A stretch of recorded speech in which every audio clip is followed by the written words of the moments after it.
আমি ননি আর আপনারা দেখছেন কলকাতা নিউজ। আমি এখন আছি মেঘালয়তে। আর মেঘালয় কোথায়? ডাউকি রিভারে, যেটা বলে ইন্ডিয়ার সবচেয়ে পরিষ্কার রিভার বলে।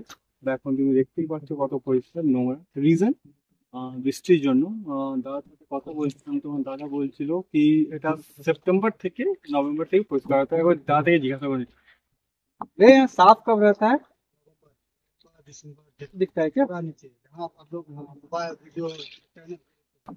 তো দাদা ওটাই বললো নভেম্বর থেকে জানুয়ারি অব্দি পরিষ্কার। আমার নিচে ভেতরে যে পাথর আছে ওটাও দেখা যায়। বাট এই নিউজটা আমার করার কোনো দরকার ছিল, বাট করছি একটা রিজনে।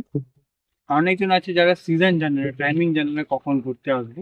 তো আমরা তো জানতাম না, তাহলে এখানে এসেছি তখন জানলাম। তখন জানলাম নভেম্বর থেকে জানুয়ারি ফেব্রুয়ারি অব্দি এটা জলটা পুরো পরিষ্কার হয়ে থাকে। এখন পুরো নোংরা জল। তো ছোট ছোট আপডেট সব, ছোট ছোট নিউজ হচ্ছে কলকাতা নিউজ টাইম থেকে পেতে থাকবে। তো যদি এই ভিডিওটা ফেসবুকে দেখছো তো ফলো করে নাও। আর যদি ইউটিউবে দেখছো সাবস্ক্রাইব করে নাও।